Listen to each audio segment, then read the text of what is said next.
बात ऐसी नहीं है। बात ऐसी है कि हम सभी लोग जो जहां बैठे हुए हैं, हमारे सुमेर भाई हुए, सुनील भाई हुए, हमारे बीच में दीप्ति सिंह एकेडमी, ये मध्य प्रदेश का एक जाना माना चैनल है, जाना माना प्रतिष्ठान है दीप्ति सिंह एकेडमी, उसके ऑनर हैं दिनेश ठाकुर सर, वो आज हमारे बीच में आए हैं, शिरकत कर रहे हैं। तो इसके बीच में एक ही चीज है कि हमारे अंदर एक दर्द है, एक पीड़ा है, उस पीड़ा को लेकर आपके बीच में हम आए चर्चा करने के लिए। और बात सही है, सुमेर भाई ने बोला कि हम कोई नेता नहीं है, हम आपकी बीच के साथी हैं हम लोग, और हमको भाषण देना आता भी नहीं है, हम चर्चा करने के लिए आपके बीच में आए। कुछ मैं जानता हूंगा, कुछ आप लोग जानते हैं, इसी चीज को लेकर, इसी ज्ञान को लेकर आप भाई से बातचीत करेंगे और कुछ निष्कर्ष निकलेंगे। साथियों, मैं देख रहा था बहुत सारी मेरी बहनें जो थी वो अप्रैल पहन के आई है, और नर्सिंग स्टूडेंट है यहाँ पे कुछ साथी, है ना? लगभग कितने स्टूडेंट नर्सिंग छात्र, हाथ ऊंचा करिए। इतने सारे छात्र नर्सिंग स्टूडेंट, वेरी गुड। अच्छा, पीछे से भी कुछ आ रहे हैं, उन्होंने कहा हो सकता है डिग्री बिग्री मिल रही हो तो भाग लो। बिल्कुल बिल्कुल, आइए, जरूरी है बात करने के लिए। तो सबसे पहले मैं ये कहना चाह रहा था कि हम 2 साल से जो देश के अंदर झेल रहे हैं, 2 साल से हमने देखा कि इस हिंदुस्तान के अंदर कोरोना का काल चल रहा है। पूरी दुनिया, भारत नहीं पूरी दुनिया इस भीषण बीमारी से जूझ रही है, लड़ रही थी। लेकिन आप बताइए, आप लोग सभी कोई साइंस पढ़ते होंगे, किसी ने समाज विज्ञान पढ़ा होगा, किसी ने भूगोल पढ़ा होगा, और हमारे मेडिकल स्टाफ भी यहाँ पर बैठा हुआ है, उन्होंने तो पूरा विज्ञान पढ़ा है। आप में से क्या सभी लोग ये जानते हैं कि देश के अंदर ये कोरोना है, क्या इसको रोका जा सकता था कि नहीं रोका जा सकता था? रोका जा सकता था, डेफिनेटली रोका जा सकता था, यदि सरकार सही समय पर सचेत होती, ये सरकार आपके और हमारे बारे में सोच रही होती तो जरूर रोक पाती। लेकिन मुझे वो दिन आज भी याद है जब देश के अंदर कोरोना की जब लहर आई थी। आप लोग जानते हैं कि दुनिया के अंदर जब कोरोना में से भय चल रहा था, आतंक चल रहा था, लोग मारे जा रहे थे, हमारा देश का प्रधानमंत्री अमेरिका के राष्ट्रपति को गुजरात के अंदर बुलाया था, नमस्ते ट्रंप कार्यक्रम चल रहा था। आप याद करिए, हम छात्र हैं, हम इतिहास जानते हैं, हम इतिहास बनाना भी जानते हैं और इतिहास को पढ़ना भी जानते हैं, और इतिहास को पढ़ के आगे का इतिहास भी हम लोग लिखना जानते हैं। मैं जो कह रहा था कि ये हम लोग जो सभी साथी हैं यहाँ पर, ये संघर्ष की धरती है, ये संघर्षशील लोग हैं, हम लोग जानते हैं। तो जब लोग मारे जा रहे थे, तड़प रहे थे, हमारा देश का प्रधानमंत्री नमस्ते ट्रंप कर रहा था, और वो क्या कर रहा था, वो राष्ट्रपति को बुलाया था उन्होंने भारत के अंदर, यहाँ के डेयरी उद्योग पर, यहाँ के कृषि कानूनों पर कब्जा करने के लिए बुलाया गया था उन लोगों को। तब से देश के अंदर कोरोना के केस बढ़ना शुरू हुए। क्या हम उसी टाइम फ्लाइट नहीं रोक सकते थे? रोक सकते थे। इंटरनेशनल जितनी फ्लाइट भारत के अंदर आ रही थी उनको रोका जा सकता था, देश के अंदर कोरोना नहीं होता। दूसरा, आप देखिए कि विदेश में जो बच्चे पढ़ रहे हैं, क्या वो बड़वानी का किसान का बच्चा विदेश में पढ़ता है? नहीं पढ़ सकता। मजदूर किसान तो यहीं का है, यहीं जीता है, यहीं मरता है। लेकिन बड़े बड़े देशों के अंदर जो पढ़ने वाले लोग थे वो विदेश गए थे, वो लोग जब भारत में आए तो सरकार बेखौफ थी, क्योंकि ये लोग तो क्या मानते हैं, ये लोग तो, इनके दिमागों में तो गोबर भरा हुआ है, वो साइंस नहीं मानते। इसलिए उन्होंने क्या किया, ठीक है, जब देश के अंदर कोरोना चल रहा था, लोग मारे जा रहे थे, ये तालियां और घंटियां बजा रहे थे। और देश का मेडिकल स्टाफ क्या कर रहा था? देश का मेडिकल स्टाफ रात दिन ड्यूटी कर रहा था हॉस्पिटल के अंदर। वो अपने परिवार से दूर था, वो अपने घर वालों से दूर था, और अस्पताल के अंदर दिन रात ड्यूटी कर रहा था। मेरी कितनी बहनें थी, हम लोग जो सुनील दादा बता रहे थे, अपना जो संगठन है, हम लोग मेडिकल स्टूडेंट के बीच में भी काम करते हैं। मेडिकल स्टूडेंट जो दिन रात एक करके जो काम किए कोरोना के अंदर, इन्होंने कहा कि हम काम करेंगे। जब अपना सगा अपने से दूर था, अपने भाई बहन हमारे पास नहीं आ रहे थे, नजदीक नहीं आ रहे थे, ऐसे एक समय में हमारे देश के कोरोना वॉरियर्स ने काम किया। उन्होंने दिन रात मेहनत करके लोगों की सेवा की, देश के अंदर लोगों को बचाया। और सरकार ने क्या किया, सरकार ने कहा कि पहले हम लोग इन कोरोना वॉरियर्स को रखा गया और बाद में उन कोरोना वॉरियर्स को हटा दिया गया। आप जानते हैं, दीदी जिंदाबाद, आइए, उन कोरोना वॉरियर्स को उन्होंने हटा दिया। उन्होंने कहा आपकी अब जरूरत नहीं है। पहले जब लहर आई थी तब उन्होंने दिन रात मेहनत करके काम किया था। आप सोचिए, उन्होंने ये उम्मीद के साथ किया था कि नौकरी लग जाएगी, नौकरी होगी हमारे हाथ में, अभी हम संघर्ष करेंगे। जब अपना अपने पास नहीं जा रहा तब वो लोग मेहनत कर रहे थे लोगों को बचाने के लिए। ऐसे एक समय में उन्होंने काम किया। सरकार ने क्या किया? सरकार ने एक टाइम पे कोरोना वॉरियर्स के ऊपर फूल बरसाए थे। और मुझे आज भी याद है 3 दिसंबर का दिन, सुमेर भाई, कि इस मध्य प्रदेश की सरकार ने जो आके अभी जोवट में ढोंग कर रही थी, यही मध्य प्रदेश में यही भाजपा सरकार, यही शिवराज सिंह चौहान के नेतृत्व की सरकार 3 दिसंबर को कोरोना वॉरियर्स के ऊपर लाठियां बरसाई थी। आपने उस टाइम फूल बरसाए, अब लाठियां बरसाओगे। वो कोरोना वॉरियर्स जो थे उसमें बहनें और प्रेग्नेंट महिलाएं थी, उनके पेट में बच्चा था, उनके ऊपर लाठियां चलाई तुमने। वो महिलाएं वो पुरुषों के ऊपर लाठियां चलाई, 3 दिन तक उनको जेल में रखा। ये कोरोना से लड़ेगी ये सरकार? ये कोरोना से नहीं लड़ रही थी दोस्तों, ये अपने मुनाफे के लिए जीते हैं और उसी के लिए मरते हैं। इसलिए अंबानी और अडानी को इन्होंने पाल के रखा है, अंबानी और अडानी ने, कि हमारा मुनाफा सुनिश्चित करता रहे। इसलिए देश के अंदर, मध्य प्रदेश के अंदर प्राइवेट कॉलेज खुलेगा। कभी गवर्नमेंट कॉलेज खुलते देखा आपने? कोई खबर सुनी कि बड़वानी में मेडिकल कॉलेज खुल रहा है सरकारी? कभी खबर सुनी कि जो नर्सिंग स्टूडेंट हैं, जो पढ़ाई चाहते हैं, हम चाहते हैं लोगों की मदद करना, हम तो चाहते हैं ना, हमारी बहनें चाहती है कि डिग्री दे दो हमें, हम जाके अस्पतालों में इलाज करेंगे आप। लेकिन सरकार क्या करेगी? नहीं चाह रही। इस देश के अंदर 10,000 पर एक डॉक्टर काम करता है। हम में से कितने लोग थे जो डॉक्टर बनना चाहते थे? हम में से कितने लोग हैं जो इंजीनियर बनना चाहते हैं? हम में से कितने लोग हैं जो नर्स बनना चाहती हैं? लेकिन सरकार ने हमारे पर काट दिए हैं। कैसे? फीस का अंबार। फीस जब हम देखते हैं 12वीं पास कर ली मेरी बहन ने और पूछेगी कि भैया क्या पैसे ले लूं, तो सवाल पहले खड़ा होगा कि कितना पैसा लगेगा।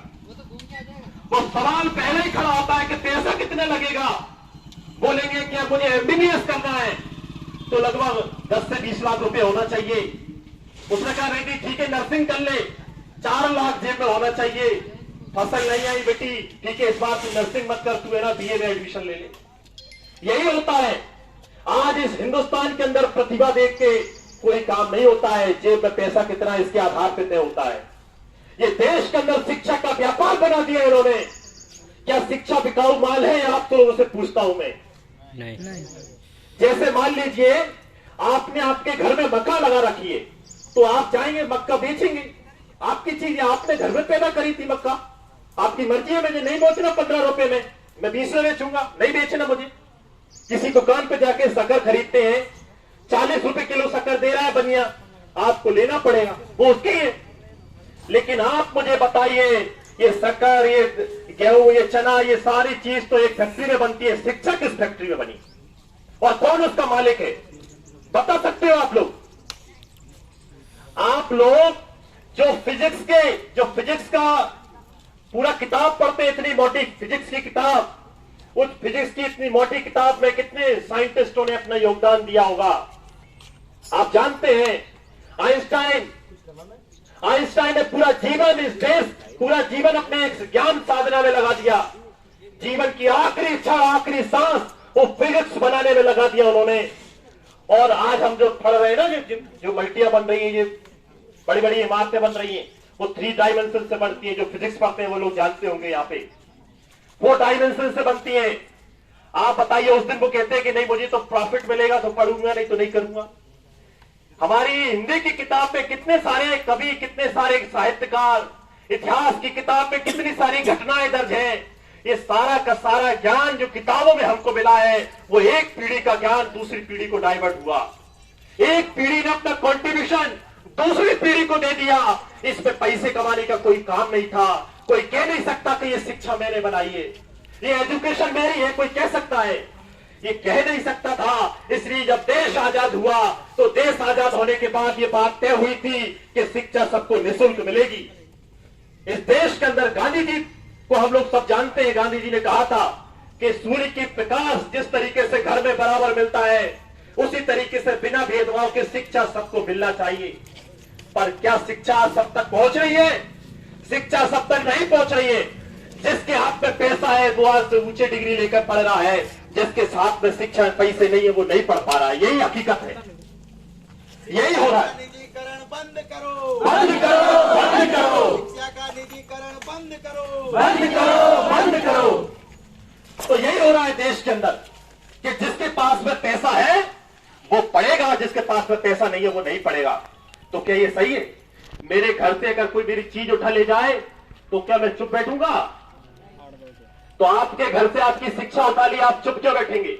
एक बहन, मैं भी बोल रहा था वहां पे नीचे, कह रहे जब धरने प्रदर्शन में जाते हैं तो हम शर्माएंगे, हमारी नजरें नीचे झुकी होगी। ये दादी बैठी है, मेरी दादी की उम्र की है ये, इनको मैं कब से देख रहा हूं बड़वानी के अंदर संघर्ष करते हैं। इनका जब चेहरा देखते हैं तो फक्र से हमारा सीना ऊंचा हो जाता है। कब से लड़ रही है दीदी नर्मदा बचाओ आंदोलन के लिए, हमारे बीच में आ जाइए। खुदीराम बोस को याद कीजिए आप लोग, खुदीराम बोस को चेहरा देख के आपका सर झुकता है? बिरसा मुंडा का चेहरा देख के आपका सर झुकता है कि ऊंचा होता है? तो ऊंचा होता है तो हम ऊंचा क्यों नहीं करेंगे अपना सर जब अपना अधिकार मांगने जाएंगे? ये हमारा कोई वो नहीं है, इनको हमने बिठा रखा है यहाँ पर। ये कलेक्टर साहब सर्विस देते हैं यहाँ पे, सर्विस कर रहे हैं। ये हमारे आका नहीं है, ये लोकतंत्र है। लोकतंत्र में आका जनता होती है और जनता तय करती है क्या होगा हिंदुस्तान के अंदर। इसलिए उन्होंने क्या कर रखा है, देश में नशा चढ़ा रखा है सबको। किसी को जाति का नशा, धर्म का नशा, भेदभाव, हमारे छात्रों को बांट रखा है। आज हम इतने से लोग क्यों, बड़वानी में इतने ही लोग पढ़ते हैं क्या? बड़वानी में इतने ही लोग छात्रवृत्ति की समस्या से ग्रसित है क्या? इतने नहीं है, लेकिन दिमागों में भ्रम पैदा कर रखा है। इसलिए तो ये शासन चल रहा है, इसलिए तो ये लोग उनकी मनमानी चल रही है। ये मनमानी अब चलेगी नहीं, हम आ गए यहां पर। इसलिए साथियों में कह रहा था कि शिक्षा किसी एक व्यक्ति की नहीं है, इसलिए ये बिकाऊ माल भी नहीं है। शिक्षा हम सबकी है। हमारे पूर्वजों ने मेहनत के साथ, आप बताइए, मलेरिया की खोज की थी, तो मलेरिया की खोज क्या इसलिए की गई थी कि उससे लाभ कमाया जाएगा? आज किताबों में पढ़ते हैं आप लोग, मेडिकल स्टूडेंट सभी, जो इंजीनियरिंग स्टूडेंट है या जो लॉ के स्टूडेंट है, वो कानून पढ़ते हैं। वो एक दिन में नहीं लिखे हुए सारे कानून। ये किताबें, ये ज्ञान भंडार हमारे संघर्ष से पैदा हुआ। ये मानव सभ्यता का है, इस पे कोई आदमी का, एक आदमी का अधिकार चलेगा नहीं। ये प्राइवेट कॉलेज जो खोल रखे हैं इन्होंने क्या किया, मैं थोड़ी तकनीकी बात आप लोगों को बताऊंगा। ये सरकार तो इन्हीं की है ना, अंबानी अडानी की सरकार। हमको देखने में लगता है मोदी सरकार, शिवराज सरकार, अरे उनके पीछे जो बैठे हैं इनके आका, वो आका है अंबानी अडानी इनके। इन्होंने कहा कि क्या कर रहे हैं भाई, अब हमारा टीवी, कूलर, फ्रिज बिक नहीं रहा, तो क्या करेंगे, ये कॉलेज हमें बेचो, हम चलाएंगे अब, क्योंकि एक मजदूर बच्चा चाहेगा अपने बच्चे को पढ़ाना। इसलिए क्या करेंगे, शिक्षा हम बेचेंगे, शिक्षा हम देंगे। इसलिए 2002 में बिरला अंबानी रिपोर्ट आई। आप लोग जरूर याद करिए ये चीजें जो मैं बता रहा हूं, मैं ऐसे नहीं बोल रहा। 2002 में बिरला अंबानी रिपोर्ट आई, उस पर कहा गया कि शिक्षा को प्राइवेटाइजेशन की तरफ ले जाया जाए। इसके बाद राष्ट्रीय ज्ञान आयोग आया, इसमें तमाम ऐसी चीजें आई, यशपाल कमेटी की रिकमेंडेशन आई, और अभी तत्काल में नई राष्ट्रीय शिक्षा नीति सरकार ने लागू करी है। हम में से कितने लोगों ने पढ़ी है राष्ट्रीय शिक्षा नीति? हम में से किसी ने नहीं पढ़ी होगी। देश के छात्रों ने पढ़ी नहीं है, और जिनने पढ़ी है उसने उसका बहिष्कार कर दिया, क्योंकि राष्ट्रीय शिक्षा नीति दो चीजों को लेकर आई है। एक तरफ तो पूरे ज्ञान को भगवाकरण कर दिया जाएगा, देश के शहीद जो रहे उनके पाठ्यक्रमों को हटा के ऐसे लोगों को पढ़ा रहे हैं वो जो काल्पनिक हैं। आप देखिए किस तरीके से राष्ट्रीय शिक्षा नीति ये सिफारिश करती है कि पूरे शिक्षा को व्यापार बना दिया जाए। आप पढ़िए, जो आज सरकारी कॉलेज एक दो जो बचे हैं ये भी बंद हो जाएंगे कुछ दिनों में, ये भी नहीं चलेंगे। आप लोगों ने तो पढ़ लिया, आपके आने वाले छोटे भाई बहन, आपके बच्चे नहीं पढ़ पाएंगे। अब सरकार ने मसौदा तैयार कर लिया है शिक्षा नीति का, जिसको राष्ट्रीय शिक्षा नीति 2020 कहा जाता है। इसमें पूरी तरीके से पूरी शिक्षा को सांप्रदायिकरण कर दिया जाएगा, और पूरी शिक्षा को हम देखेंगे उसको पूरा प्राइवेटाइजेशन की तरफ ले जाया जाएगा। हिंदुस्तान का पूरा जो बुद्धिजीवी वर्ग है इसका विरोध कर रहा है, लेकिन सरकार ये बेलगाम सरकार इसको लागू कर दिया बेशर्मी के साथ। हम तमाम लोगों के साथ जो सपने देख रहे थे शिक्षा का, वो अब नहीं देख पाएंगे। ये हो रहा है देश के अंदर साथियों। इसलिए मैं ये घटना क्यों बता रहा हूं, इसलिए बता रहा हूं कि बड़वानी में जो प्राइवेट कॉलेज में फीस ली जा रही है वो इसका हिस्सा है। उस प्राइवेट कॉलेज ने ये शिवराज सिंह चौहान ने के जेब में पैसा रख दिया कि अब मेरा है कॉलेज और मैं चाहूं जितना फीस ले सकता हूं, तो वो ले रहा है फीस। और नैतिकता देखिए इनकी कि 2 साल से हम कोरोना से जूझ रहे हैं, हमारे घर में आमदनी नहीं बची, फसल खराब हो रही है, फसल बच नहीं पा रही है, रोजगार धंधे चल नहीं रहे हैं, हर आदमी तंगी से गुजर रहा है। ये लोगों ने गैस की टंकी के दाम 1000 कर दिए, इन्होंने पेट्रोल को बढ़ा किया 100 रुपए तक ले आए। हमारा परिवार 2 रोटी की मोहताज है और इनको शर्म नहीं आई, इन्होंने हमारे बच्चे का वजीफा भी खत्म कर दिया, इन्होंने हमारी छात्रवृत्ति भी काट दी। जिस छात्रवृत्ति से पढ़ के हम लोग आगे जाते थे, हम में से कितने लोग आगे प्रतिभा अपनी दिखाते, उस छात्रवृत्ति के दम पे इन्होंने छात्रवृत्ति काट दी। और ये छात्रवृत्ति क्या भीख है? ये छात्रवृत्ति भीख है?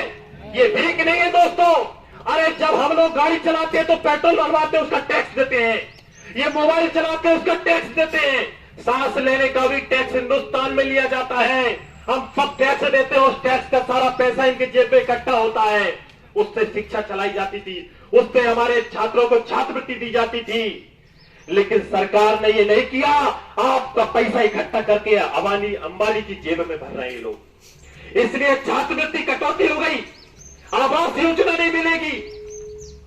वही तो है कि एक शेर मुझे याद आता है कि जाने कैसी हवा चली है, कैसी ये लाचारी है, अरे सभी लोग डरे सहमे और तमाशा जारी है। ये तमाशा चल रहा है हिंदुस्तान में छात्रों के साथ। हम बोलते ना कौन बनाता हिंदुस्तान, अरे भारत का मजदूर किसान, अरे उस मजदूर और किसान का बच्चा जब पढ़ेगा नहीं